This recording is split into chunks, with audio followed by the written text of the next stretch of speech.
La desesperación, la más evidente, la más llana de las desesperaciones, parece provocar en la oposición neoliberal principalmente, una serie de reacciones absurdas, de reacciones ilógicas y algunas verdaderamente ridículas. Una de las más recientes, y creo yo también una de las más ridículas o al menos fallidas, es el haber resucitado como su defensor, como su vocero, a Ernesto Zedillo, el expresidente neoliberal que gobernó, bueno, que hizo con México lo que quiso de 1994 al año 2000. Traer a Zedillo después de tantos años para encabezar el resurgimiento opositor, para encabezar la estrategia opositora, es no solo absurdo, sino francamente lamentable. No solo porque parte de una serie de mentiras y una serie de despropósitos que no solo atentan contra el sentido histórico que todos vivimos, que todos padecimos, que todos atestiguamos, sino también porque intenta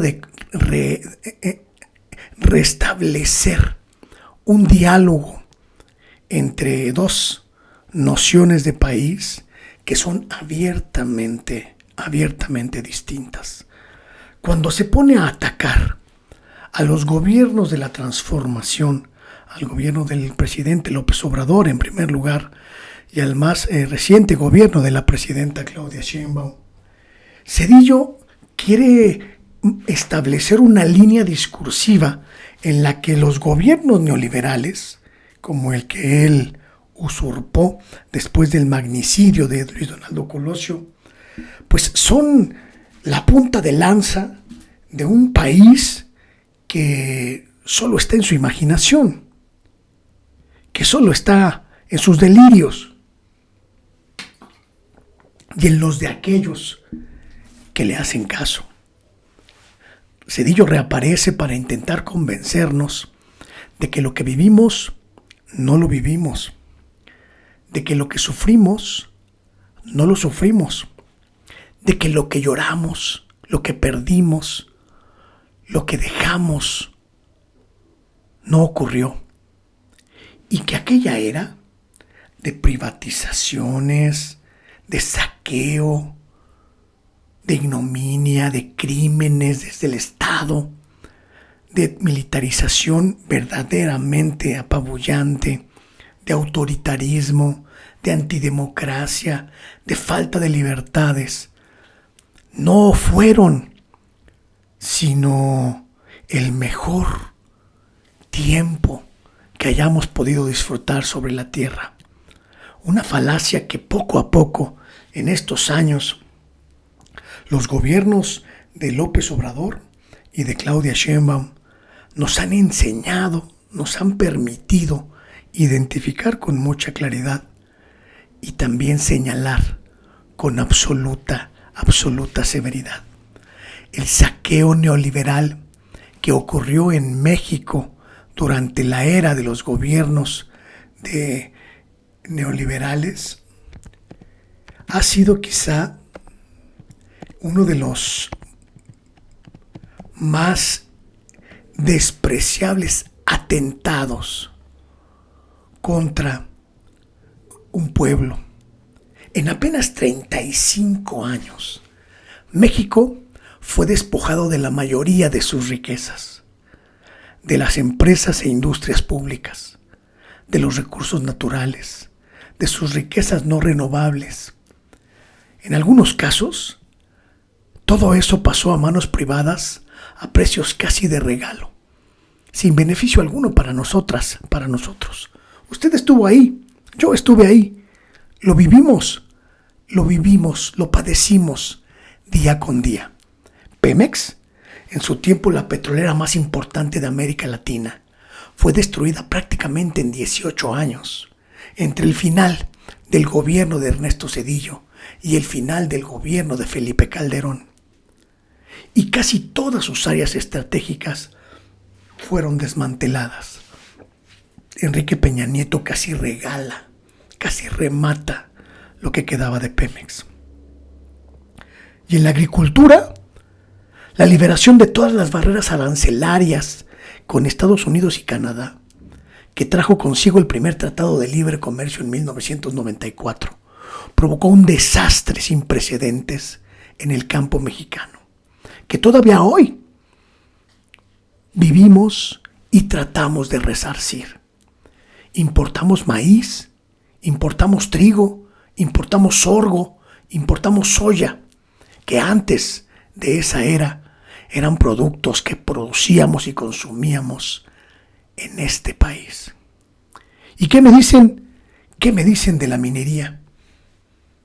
Prácticamente se acabaron las minas. Prácticamente se abrió la puerta al expolio con la ley minera de 1993. Zedillo la impulsó. Mineras extranjeras que controlaban el mercado y pagaban impuestos por solo el 1% de sus ganancias multimillonarias, el 1%. ¿Y el sistema financiero? La privatización de la banca, que entre 91 y 93 solo fue una historia de saqueos, impunidad, corrupción, complicidades, y que se puede resumir en una sola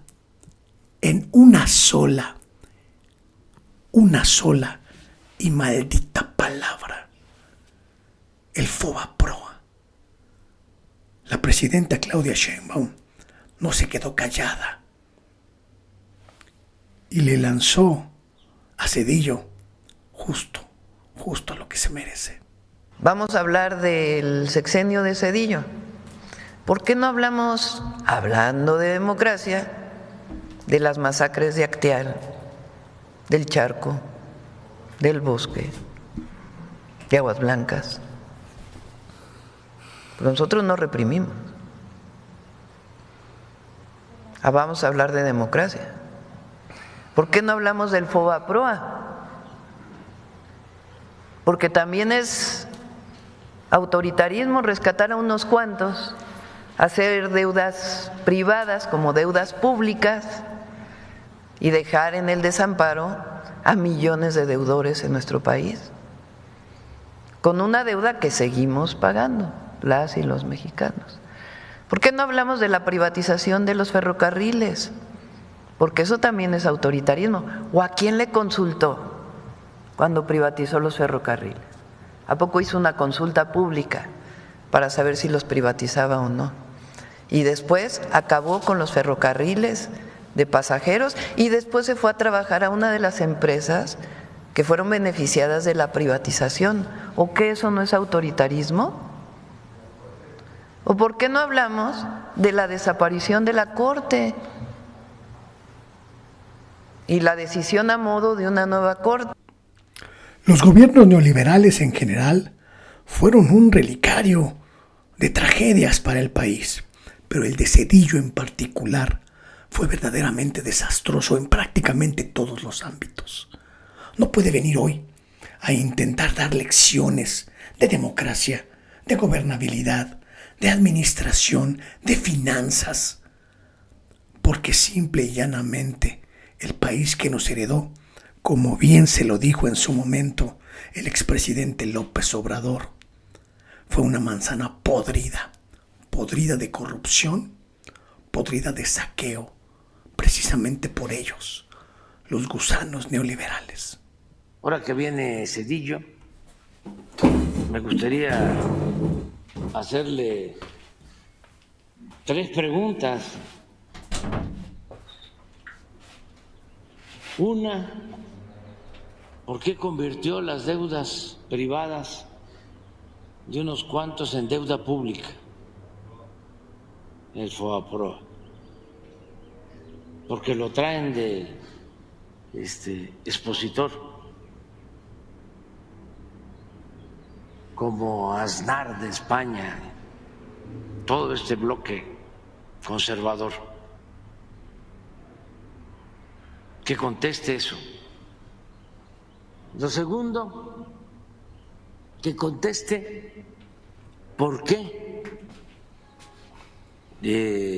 envió al Congreso una reforma de pensiones en donde el trabajador, al jubilarse, no va a recibir, si no se hubiese modificado, porque ya se hizo un cambio y se va a hacer otro, esa reforma, no iba a recibir ni el 50% de su salario. ¿Qué lo llevó a dañar a los trabajadores? ¿Por qué lo hizo? ¿No sabía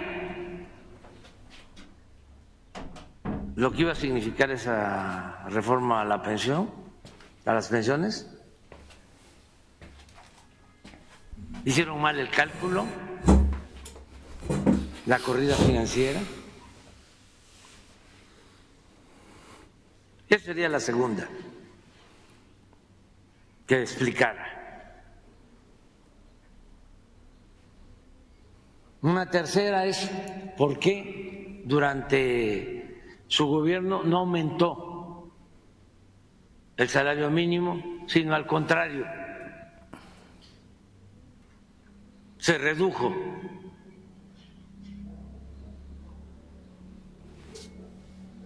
El poder de compra del salario.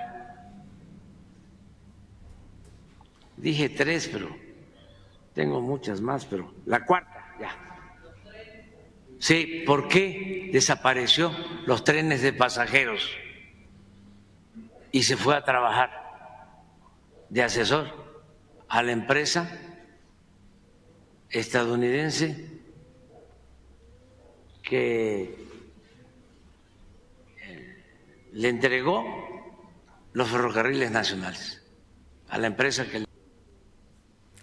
Zedillo y todos los neoliberales, incluso a los que tienen en los medios de comunicación todavía haciendo trabajo de reparación de daños, deberían entender que el estrepitoso fracaso de país que heredaron, el estrepitoso derrumbe en todos los sentidos que fue el neoliberalismo en México, les quitó la posibilidad de convertirse en voceros de un futuro posible. Deberían entender con mucha claridad que su oportunidad fue quizá la época más oscura que le haya tocado vivir a México en tiempos de paz en toda su historia. Y que hoy, cuando logramos deshacernos de su yugo, la sociedad mexicana no será tan estúpida como para permitirles que regresen. Pasarán muchos años, muchos, antes de que el país vuelva a virar hacia la derecha con confianza, con credulidad, quizá esperando algo mejor. Pero creo que no lo veremos, espero, ni usted ni yo, y por supuesto mucho menos Ernesto Zedillo. Lo que toca hoy es construir un futuro a partir de la reconstrucción que estamos haciendo juntos de esta nación. Como lo dijo muy claramente hoy la presidenta Claudia Sheinbaum, hablemos del pasado, hablemos de todo lo que provocaron estos hombres siniestros, voraces, y entendamos la lección. Vamos a, ya que se abrió el expediente, a partir de mañana vamos a informar el FOBAPROA.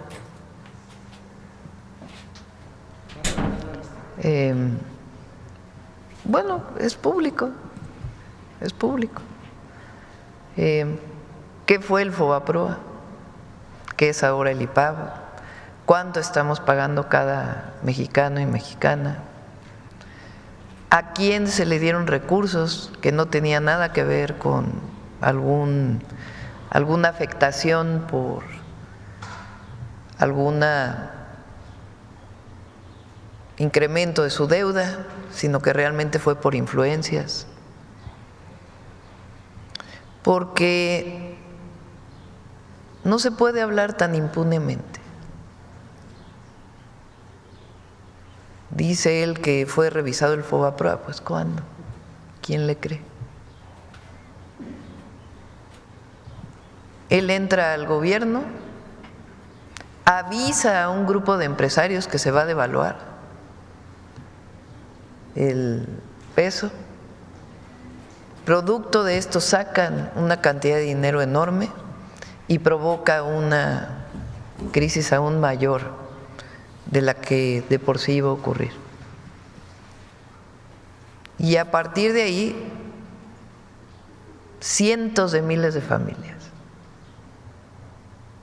que no pudieron pagar sus casas, sus negocios, en la pobreza. Probablemente muchos tengan casos de conocidos que en el 94 pues cayeron en el no pago y perdieron todo, desde su pequeña vivienda hasta un negocio, y que nunca fueron rescatados, porque a quien se rescató fue a los de arriba, y además con una enorme corrupción, porque ahí entraron expedientes de todo mundo, convirtiendo deudas privadas en deuda pública que aún estamos pagando. ¿Y que se va a acabar? Se privatizaron los ferrocarriles, porque el tema es de lo que nos acusan, ¿no? Nos están acusando de que somos autoritarios, que se acabó la democracia, todo porque el pueblo va a elegir a la Corte.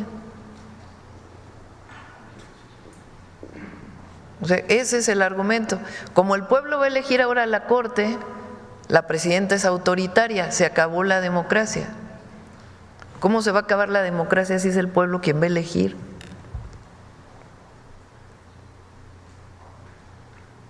El manejo de los recursos públicos, nada más empecemos por ahí. Y después las masacres que ocurrieron durante su sexenio y que nunca fueron aclaradas, más la privatización de los ferrocarriles. Quiso privatizar toda la industria eléctrica en el 99. Lo pueden revisar, ese era su objetivo, solo que hubo una movilización muy grande que evitó que eso ocurriera. Entre otros, quien se movilizó fue el Sindicato Mexicano de Electricistas, que después fue castigado por Calderón. Pero muchos nos movilizamos en aquella época, pero si no hubiera habido esa movilización popular, hoy tendríamos unos problemas en el sector eléctrico enormes, como lo tienen muchos países que privatizaron todo su sector. Entonces, vamos a hablar de ese sexenio. Ernesto Zedillo puede dar muchas clases de cómo brincar del servicio público a las cómodas posiciones en los corporativos mundiales. Puede dar clases de cómo ganar una pensión vitalicia sin haber trabajado más de unos cuantos años en el sector financiero nacional. Puede dar lecciones de cómo ser autoritario, de cómo desaparecer crímenes, de cómo matar a un candidato presidencial incluso y ser beneficiado con la presidencia de la República. Cualquier cosa que usted se imagine. Pero de gobernanza, de buen gobierno, de buena presidencia, de eso no puede dar clases. Insisto, Ernesto Zedillo debería callarse la boca y entender que el juicio lapidario de la historia lo condena a las páginas oscuras, al basurero, de nuestra memoria. Yo soy Luis Guillermo Hernández y le agradezco infinitamente que haya estado aquí. Le espero mañana, aquí, en el oficio del reportero, en este canal que se llama como yo y que es suyo, absolutamente suyo. Si quiere usted donar, ya sabe, estamos en la campaña de fondeo permanente del Chayotito del Pueblo.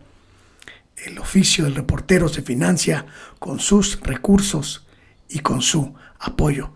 Y si se quiere suscribir, todavía mejor, porque me va a ayudar a construir un espacio de reflexión, de análisis y de mucha